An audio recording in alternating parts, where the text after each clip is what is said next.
जबलपुर में बिजली विभाग की बड़ी लापरवाही से लगातार इंसानों के साथ मूक पशुओं की मौत के मामले सामने आ रहे हैं। ताजा मामला सामने आया है पूर्व विधानसभा क्षेत्र के राधा कृष्णन वार्ड में, जहां पर रहवासी इलाके की सड़क पर लगे बिजली के खंभे में करंट आ जाने से एक बैल की मौके पर ही मौत हो गई। यह तो गनीमत थी कि बैल की हुई मौत को देखकर आसपास के लोग सतर्क हो गए, अन्यथा किसी बड़ी घटना से इनकार नहीं किया जा सकता था। इधर स्थानीय लोगों ने बिजली विभाग पर लापरवाही बरतने का आरोप लगाते हुए कहा कि हमने कई बार बिजली विभाग के अधिकारियों से इस बात की शिकायत करी कि यहां पर बिजली के तारों का अवैध तरीके से जाल बिछा दिया गया है, पर अभी तक किसी तरह की कोई कार्रवाई नहीं की गई, जिसके चलते एक मूक पशु की मौत हो गई। वो बैला वहाँ से आया और वहाँ टकराया, एकदम से गिर गया। मैंने आवाज़ भी लगाई 2-3 जन को, तो उन लोग दौड़ के आए। जब कहीं बोले ये डब्बा जो गड़ाए हैं ना, इनको मना भी करके गए थे तो भी उनने हटाया नहीं। अब जो इतने सारे तार तो लगे हैं। आज राधा कृष्णन वार्ड फकीरचंद अखाड़े के आगे दिलीप किराना अंबेडकर भवन के पास आप जैसा कि देख रहे हैं, यहाँ अवैध तरीके से कारखाने, अवैध तरीके से आप देखेंगे कि तारों का जाल बिछा के रखे हैं, अवैध तरीके से अपने मनमानी तरीके से खम्भे लगा चुके हैं। आज वो खम्भे लगाने के कारण एक बैल की जान चली गई। हम लोगों ने एमपीबी को शिकायत भी करी कि यहाँ अवैध तरीके से ये काम चल रहे हैं और जिसके अवैध तरीके से जो खम्भे लगाए गए हैं इसको हटाया जाए। उन्होंने एक भी प्रकार की कोई बात सुनी नहीं, और बल्कि यहाँ पे एक ट्रांसफार्मर लगा दिया गया बीच चौराहे पे, जहाँ से 3 रोड फूटी है। 3 रोडों का आना जाने वाले लोग हैं, उनको मना किया कि भाई साहब आप लोग यहाँ पे ट्रांसफार्मर मत लगाइए, यहाँ दिक्कत होगी, किसी के यहाँ मौत मट्टी हो जाए, पानी आना है, टैंकर आना है तो यहाँ से मुड़ नहीं सकता। उन्होंने रोड पे ट्रांसफार्मर लगा दिया और आज इतनी बड़ी घटना हो गई कि बैल ने एक जनहानि होने से बच गया। जानवर वहाँ पे खम्भे से टकराया और 5 मिनट में जानवर की जान चली गई। शासन प्रशासन से मांग करता हूँ कि ये ट्रांसफार्मर तत्काल प्रभाव से हटाया जाए, ये खम्भे हटाए जाए, और जो ये अवैध ये टावर वाले ने जिस प्रकार से लाइन खींची है, उस खम्भे में करंट आया, उसके कारण जानवर की मौत हुई। इसके ऊपर टावर वाले के ऊपर कार्रवाई होना चाहिए और यहाँ से इनके तार हटाए नहीं जाने चाहिए। पनानगर थाना अंतर्गत रहने वाली प्रीति तिवारी नामक महिला ने पड़ोस के अपने रिश्तेदार के घर जाकर खुद को ब्लेड मारकर आत्महत्या कर ली। घटना की सूचना परिजनों द्वारा पनानगर थाने में दी गई। सूचना पर पहुंची पुलिस ने मर्ग कायम करते हुए जांच शुरू कर दी है। इधर परिजनों ने बताया कि मृतका जबेरा की रहने वाली थी, जिसका विवाह पनानगर में ही हुआ था। यह मानसिक रूप से अस्वस्थ थी, जिसकी कोई संतान नहीं थी। अचानक दोपहर को वो पड़ोस में रहने वाले रिश्तेदार रोहित दुबे के यहाँ छत में गई और खुद को गले में ब्लेड मारकर आत्महत्या कर ली। बहुत अधिक खून बह जाने से महिला की मौत हो गई है। इधर पुलिस मामले से जुड़े हर पहलुओं की जांच कर रही है। हमारी परिवार की चाची हैं जिनका नाम प्रीति तिवारी है। तो कल वो हमारे बाजू में चाचा ही लोग रहते हैं, रोहित दुबे लोग, उनके घर पे छत पे गई तो उनने अपने ही गले में ब्लेड मार ली, जिससे उनकी मौत हो गई। अच्छा, और कुछ भी मतलब बीमारी थी क्या? नहीं, उनकी कोई संतान नहीं थी और पूर्व से मानसिक प्रताड़ित थी। कहाँ से हैं? ये रहने वाली जवेरा की थी, शादी इनकी पनागर में हुई थी। क्या नाम था इनका? प्रीति तिवारी। सर, एक मामला जानकारी में कि किसी महिला ने ब्लेड द्वारा उसकी हत्या या आत्महत्या हो, कैसा क्या पूरा मामला? देर रात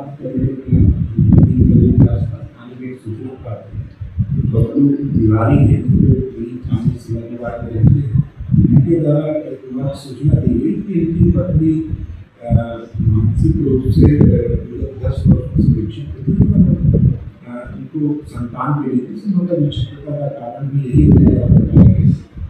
ये जब कल रात में 10:30 बजे घर में ताला लगा हुआ था और घर पर नहीं, अभी मैं ढूंढना शुरू किया और उसमें इनके भी हुआ है, उनकी घर की छत पर ये घायल अवस्था में पड़ी हुई थी और गर्दन में मुझे लगा हुआ है।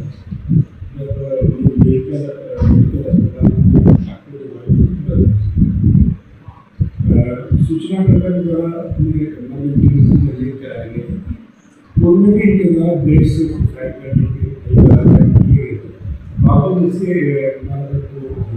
गया वैधानिक कार्रवाई की जाए। जहां एक तरफ जबलपुर में जबलपुर पुलिस से अधीक्षक संपत उपाध्याय के निर्देश पर ट्रैफिक नियमों की सुरक्षा व्यवस्था को लेकर के जगह जगह वाहन चेकिंग अभियान चलाया जा रहा है, लोगों को जागरूकता का पाठ पढ़ाया जा रहा है। वहीं एक वीडियो वायरल हो रहा है जिसमें कि साफ तौर पर देखा जा सकता है यह पिकअप वाहन सरिया लोड करके ट्रैफिक के रास्ते बड़ी रफ्तार से चला जा रहा है, जिसको लेकर के जबलपुर ट्रैफिक डीएसपी संतोष कुमार शुक्ला ने वायरल वीडियो को संज्ञान में लेते हुए वहां के साइज से ज्यादा सरिया का बाहर निकल जाने के विरुद्ध कार्रवाई के निर्देश दिए, क्योंकि सरिया ले जाना कोई अपराध नहीं है, पर इसके लिए भी ट्रैफिक के कुछ नियम है और सरिया के पीछे कुछ सांकेतिक चिन्ह लगाए जाते हैं, क्योंकि वायरल वीडियो में साफ तौर पर देखा जा सकता है कि किसी भी प्रकार के सांकेतिक चिन्ह या कपड़ा नहीं लगाया गया और तेज रफ्तार में पिकअप वाहन भीड़ भाड़ वाले रास्ते से दौड़ रहा है। एक वीडियो वायरल हुआ जिसमें एक पिकअप जो है गलत तरीके से सरिया लेकर के जा रहा है,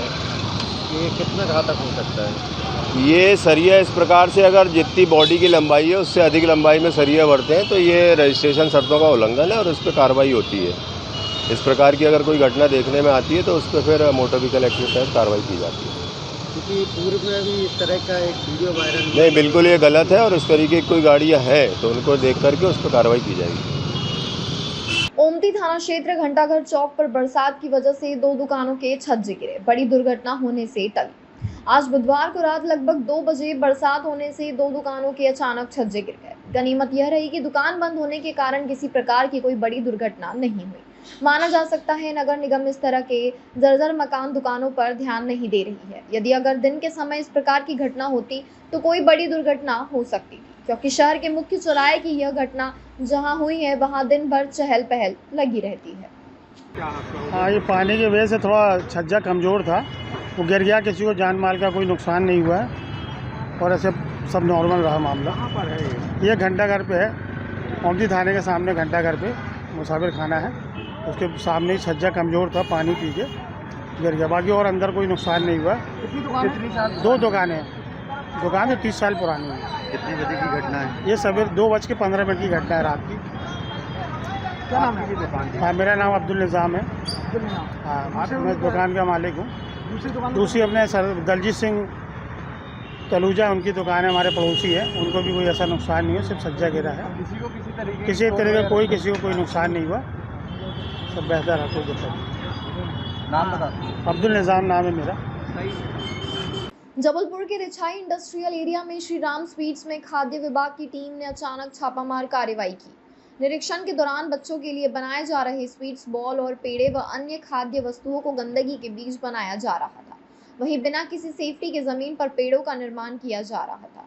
वहीं खाद्य सुरक्षा अधिनियम के तहत खाद्य अधिकारी के द्वारा श्री राम स्वीट्स का लाइसेंस निरस्त किया गया, जहां विक्रय और निर्माण पर खाद्य विभाग के द्वारा प्रतिबंध लगाते हुए कार्रवाई की गई। जबलपुर के रिछाई इंडस्ट्रियल एरिया में श्री राम स्वीट्स करके एक मैन्युफैक्चरिंग यूनिट है जिसका निरीक्षण खाद्य सुरक्षा प्रशासन के द्वारा किया गया। इस मैन्युफैक्चरिंग यूनिट में बच्चों के खाने के लिए जो कन्फेक्शनरी होती है, जो स्वीट एंड हार्ड बॉल्स होते हैं, ऐसी चीज़ों का वहाँ पे निर्माण होता है। इंस्पेक्शन के दौरान हमने ये पाया कि बहुत सारी ऐसे वहाँ पे एरियाज़ हैं जहाँ पे काफ़ी ज़्यादा गंदगी है और उसी गंदगी के बीच में खाने पीने की चीज़ों का निर्माण हो रहा है, क्योंकि छोटे बच्चों को मोस्टली छोटे बच्चों के खाने की चीज़ें हैं, इसलिए हेल्थ के हिसाब से काफ़ी सेंसिटिव हो जाता है। और क्योंकि वहाँ पे बहुत ज़्यादा गंदगी थी, बहुत कुछ जो चीज़ों को हमने ऐसे देखा कि जो उनके हैंडलर्स थे उनके पैरों से भी चीज़ें वो टच हो रही थी, जो पेड़े जैसी चीज़ें थी। तो हमारे जो खाद्य सुरक्षा प्रशासन के डिस्ट्रिक्ट हेड जो लाइसेंसिंग अथॉरिटी है, उन्होंने अभी हाल में लाइसेंस को सस्पेंड किया है। लाइसेंस सस्पेंशन का जो पीरियड होता है उसमें खाने पीने की किसी भी चीज़ का निर्माण और विक्रय उस संस्थान से नहीं होगा, और अगर वो इसे वहाँ पे कोई निर्माण करते हैं या विक्रय करते हैं तो फूड सेफ्टी एक्ट की का सेक्शन 31 है, उसमें हम उनको प्रोसिक्यूट करेंगे। अभी हाल में ये इस तरह की कार्रवाई इसलिए ज़रूरी है क्योंकि निर्माण क्षेत्र में ख़ास तौर पे ये एक अवेयरनेस आना बहुत ज़रूरी है कि जो खाद्य सुरक्षा और मानक अधिनियम के प्रावधानों का पालन और ख़ासतौर पे स्वच्छता को लेकर जितने भी प्रावधान हैं उनका पालन सुनिश्चित किया जाए। इसलिए अभी हाल में इस लाइसेंस सस्पेंड किया गया है। अगर व्यवस्थाओं को सही किया जाएगा तो एक बार फिर इंस्पेक्शन करके उसकी लाइसेंस को बहाल किया जा सकता है। जहां एक तरफ देखा जा रहा है कि अभिभावक के द्वारा कॉपी किताबें हो या स्कूल की फीस को लेकर के काफी दिनों से लड़ाई लड़ी जा रही है, जिसको लेकर के जबलपुर कलेक्टर दीपक सक्सेना भी सुर्खियों में रह रहे हैं और उनके द्वारा शिक्षा माफिया पर अंकुश लगाने एक टीम गठित की गई थी। साथ ही फीस को लेकर के एक निर्धारण तैयार किया गया था, पर इसके बाद भी जबलपुर कलेक्टर के आदेशों को परिपालन के तौर पर प्राइवेट स्कूल के द्वारा अनदेखा किया जा रहा है। और हाल ही में चैतन्य टेक्नो स्कूल का सामने आया है, जहां के अभिभावकों के द्वारा स्कूल प्रशासन के द्वारा मनमाने तौर पर वसूली की जा रही है। आज जबलपुर कलेक्टर को आवेदन सौंपकर इस मामले से जुड़ी हुई जांच की मांग की और फीस वृद्धि पर रोक लगाने को लेकर के संज्ञान लेने की बात कही। आज कलेक्टर हो? हम लोग कलेक्टर में आए थे। आज हम लोग श्री चैतन्य टेक्नो धनवंती नगर, जिसका पूर्व में नाम नालंदा पब्लिक स्कूल था, वहाँ हमारे सभी के बच्चे पढ़ते हैं और पिछले 2 वर्ष से हम लोग परेशान हैं। वहाँ पर जो जिला समिति का आदेश है फीस से संबंधित, बुक से संबंधित, वो कुछ भी फॉलो वहाँ पर नहीं कर रहे हैं। अनाप शनाप फीस मांग रहे हैं, ड्रेस के अनाप शनाप रेट लिए जा रहे हैं, मनमाने दाम, बुक्स के मनमाने दाम लिए जा रहे हैं। बोला जाता है कि फ्री में देंगे, लेकिन आज तक उपलब्ध नहीं कराई गई बुक। अब 70,000, 60,000, 50,000 ऐसी डिमांड की जा रही छोटे छोटे बच्चों की, सभी क्लासों की, जबकि जिला समिति से निर्धारित है कि 30,000 से लेकर के 40,000 तक के बीच की फ़ीस होनी चाहिए, लेकिन वहाँ मतलब 50,000 से लेकर के 70,000 तक की फ़ीस है वहाँ पर। तो इसलिए सब लोग व्यथित हैं और कई बार वहाँ स्कूल प्रशासन से बात करी, वहाँ पर कीर्ति तेजा जी मिलते हैं, वो बहुत ही मतलब दुर्व्यवहार करते हैं हम लोगों के साथ, ऐसा प्रताड़ित करते हैं, ऐसा भगा दिया जाता है कि आप टीसी ले लो, लेकिन हम कम नहीं करेंगे, कि जैसे हम लोगों ने कोई कर्जा लिया हुआ है हम लोगों से। तो थोड़ा सा बहुत व्यथित हो गए ये सब सुनकर होकर के सभी लोग एकत्रित होकर के आज यहाँ पर आए हैं। जिलाधीश महोदय के समक्ष अपन ने सबने आवेदन दिया है और उन्हें आश्वासन दिया है कि जल्दी ही कार्रवाई की जाएगी और अगर हमें कार्रवाई नहीं मिलती है, उचित कार्रवाई नहीं होती है, सब कुछ नहीं होता, तो 2 जुलाई को हमने स्कूल का घेराव करने का और वहाँ पर धरना प्रदर्शन अनिश्चित काल के लिए धरने पर बैठने का निर्णय लिया है सभी अभिभावकों ने। अगर उचित कार्रवाई नहीं होती तो हम वो और उग्र आंदोलन किस तरह से फीस बढ़ा दी गई है, कितनी बढ़ा दी गई है? फ़ीस वहाँ पर जैसे कलेक्टर महोदय ने जो जिला समिति ने निर्धारित किया है एक नर्सरी क्लास की फ़ीस का 29,700 रुपये फ़ीस निर्धारित की है। वहाँ पर 42,700 प्लस 4,000 रुपये एक्स्ट्रा एक्टिविटी के नाम से इस बार से अलग से लिए जा रहे हैं। मतलब टोटल हमको 46,000 रुपये नर्सरी क्लास के लिए जा रही है, जो 29,700 होनी चाहिए। मतलब जस्ट 16,000 समथिंग कुछ का डिफरेंस आ रहा है उसमें। ऐसे ही अगर आप मेरी बिटिया 3rd क्लास में, 3rd क्लास की अगर आप देखें तो कलेक्टर महोदय ने 30,000 रुपये निर्धारित किया जिला शिक्षा समिति ने, लेकिन वहाँ 47,000 प्लस 4,000 मतलब 51,000 रुपये फीस ले रहे हैं। तो इस तरह हर क्लास की है। 10th क्लास में है बच्चा तो 10th क्लास की फ़ीस यहाँ से 38,650 निर्धारित है, लेकिन वो हमसे 71,000 रुपये की डिमांड कर रहे हैं। 66,000 रुपये फ़ीस है प्लस 4,000 और इस साल बढ़ाया हुआ है उनने जिस विषय का, उसको लेकर के 71,000 की डिमांड कर रहे हैं। तो बस हमारी यही है निवेदन यही था जिलाधीश महोदय से कि हमारी जो जिला शिक्षा समिति के अनुसार फ़ीस निर्धारित है वो सारी फ़ीस देने को हम सभी पेरेंट्स तैयार हैं, उसमें कहीं कोई दिक्कत नहीं है, लेकिन स्कूल प्रशासन इस बात को नहीं मान रहा है। आपका नाम?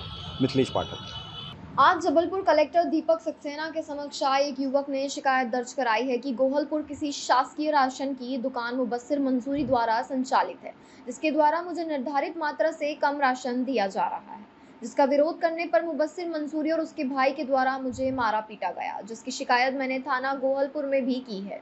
युवक की शिकायत है कि वह पहले मिलोनीगंज में रहा करता था, पर अब गोहलपुर में रहने लगा है, जहां शासन ने नियम है कि आप कहीं से भी पूरा राशन अपने राशन कार्ड के जरिए ले सकते हैं, पर मंसूरी के द्वारा 5 किलो राशन कम दिया जा रहा है, जिसको लेकर के आज कलेक्टर महोदय ने मामला संज्ञान लेकर जांच के आदेश दिए। जी भैया, आज कहाँ आए हैं और क्या शिकायत लेकर आए हैं? आज मैं कलेक्ट्रेट ऑफिस आया हूँ।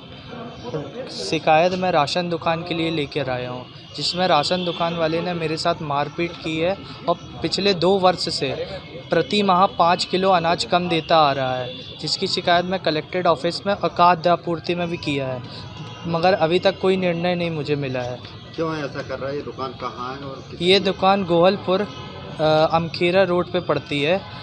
संचालक का नाम मोहम्मद मुबस्सिर मंसूरी, उनके पिता का नाम वाजिद मंसूरी है। किस नाम से है राशन दुकान? मोहसिन ट्रेडर्स राशन दुकान है, श्री राम उप सहकारी भंडार। तो क्या बोल करके आपको 5 किलो राशन कम दिया जाता है? बोलता है कि जहाँ का आपका राशन कार्ड है आप वहाँ से लें, मगर मैंने बोला कि आप इसकी लिखित में मुझे दें, जिसकी मैं आपको मतलब आगे कार्रवाई करो। तो अगर वो लिखित में मुझे कोई कार्रवाई करने के लिए नहीं दे रहे हैं। आपका राशन कार्ड कहाँ का है? मेरा राशन कार्ड है तमरा स्कूल के सामने का है। तो आप दूसरी जगह लेने के लिए क्यों जा रहे हैं? मैं आप जो है दूसरी जगह राशन लेने के लिए क्यों जा रहे हैं? क्योंकि मैं वहाँ से, जहाँ मैं पहले मिलोनीगंज में रहता था, वहाँ मेरा तमरा स्कूल नज़दीक पड़ता था, बट अब मैं गोवलपुर अमखेरा बस्ती नंबर 2 में शिफ्ट हो गया हूँ। इस वजह से मैं नज़दीक मुझे ये श्री राम उप सहकारी भंडार पड़ता है। ये बात आपने बताई थी उनको? हाँ, ये बात मैं पहले भी सूचित कर चुका हूँ और अभी भी मैं ये पत्र के माध्यम से सूचित करता आ रहा हूँ।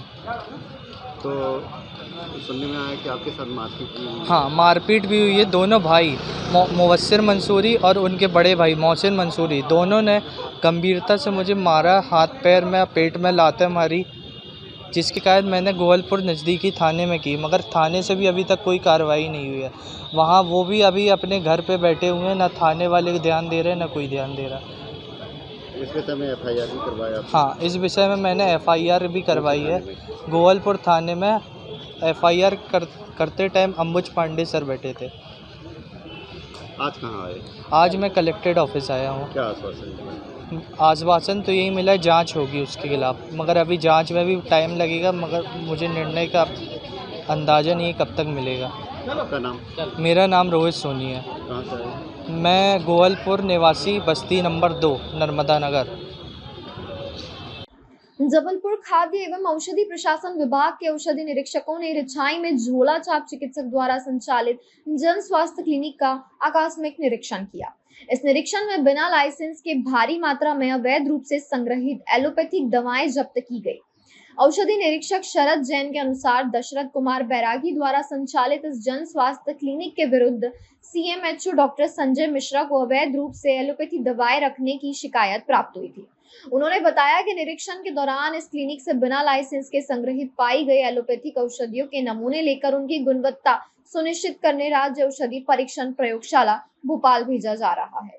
श्री जैन के मुताबिक जांच के दायरे में जन स्वास्थ्य क्लिनिक को अवैध रूप से दवाएं विक्रय करने वाले थोक दवा विक्रेताओं को भी लिया जाएगा और दोषी पाए जाने पर उनके विरुद्ध भी कार्रवाई की जाएगी। माननीय CMHO सरकार के पास जो एक शिकायत प्राप्त हुई थी, तो उसके तारतम्य में CMHO महोदय के निर्देश में यहाँ पर कार्रवाई की गई है। ये बैरागी जी हैं जो बिना लाइसेंस के क्लिनिक चला रहे थे, ना इनके पास दवाइयों का लाइसेंस है ना ही क्लिनिक का लाइसेंस है। तो अभी आके ड्रग इंस्पेक्टर द्वारा दवाइयों की जब्ती करी गई है।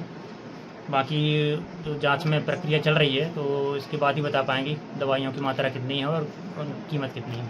अपना नाम? Praveen Patel, drug inspector Jabalpur. जी बताएं भैया, आज जो मड़ई रिछाई में जो घटनाएं हुई हैं, जो डॉक्टर ने आपत्तिजनक शिव भोले को लेकर के किताब में जो दर्शाया, उसके बारे में बताइए कि है क्या रियल घटना? ये रिछाई क्षेत्र है, यहाँ पे सरकारी स्कूल है। सरकारी स्कूल के पास एक डॉक्टर साहब बैठते हैं, यहाँ के लोग कहते हैं कि ये डॉक्टर हैं। यहाँ पे एक मरीज आया हुआ था, उसकी तबीयत ख़राब थी, तो उन्होंने खुली दवाइयाँ दी, एलोपैथी दवाइयाँ, तो उसको लेके वो गया। साथ में उसने डॉक्टर ने, जिनको डॉक्टर कहते हैं लोग यहाँ पे, एक बुक दी उसको कि ये पढ़ना, ये बुक है वो। इसके पेज नंबर 199 और 200 में शिव जी और हिंदू देवी देवताओं के बारे में बहुत ही अश्लील और गंदे शब्द लिखे हैं, जिनको बोला भी नहीं जा सकता है। जब ये किताब हम लोग के संज्ञान में आई, तभी इसको पढ़ने के बाद हम लोगों ने यहाँ पे देखा कि कौन डॉक्टर साहब हैं जो इस प्रकार के गलत प्रचार कर रहे हैं, हिंदू धर्म के खिलाफ कर रहे हैं। और एलोपैथी की दवाई यहाँ बैठ के कौन कर रहा है जिसका नाम बोर्ड तक में नहीं है।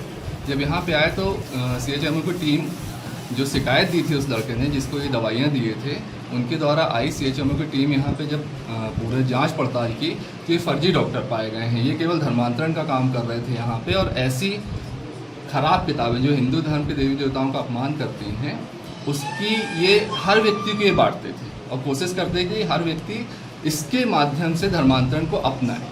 तो अभी जब CMO की टीम यहाँ पे जांच कर रही है, तो डॉक्टर फर्जी पाए गए हैं। इनके पास कोई डिग्री नहीं है, ना कोई अधिकृत कोई ऐसा डॉक्यूमेंट है इनके पास जिसके माध्यम से एलोपैथी की दवाई कर पाएँ।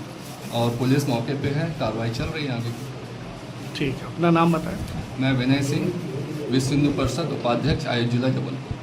जबलपुर के गोहलपुर थाना अंतर्गत चिल्ड्रन बैंक के नकली नोटों से लोगों के साथ ठगी करने वाले एक जालसाज को गोहलपुर पुलिस ने गिरफ्तार किया है। गोहलपुर थाना प्रभारी रितेश पांडे ने बताया कि अनिकेत राय ने पुलिस में शिकायत दर्ज कराई थी कि एक व्यक्ति द्वारा तंत्र मंत्र की कलाओं के साथ रकम को दोगुना करने देने का प्रयास की जा रहा है।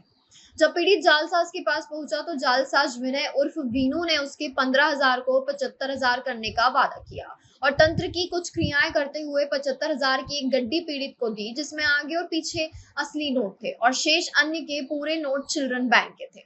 शक होने पर पीड़ित ने बीनू को पकड़ा और गोरखपुर थाने ले जाकर अपनी शिकायत दर्ज कराई। आरोपी के कब्जे से 11,520 चिल्ड्रन बैंक के नकली नोट व नगद रुपए 25,000 रुपए बरामद किए गए।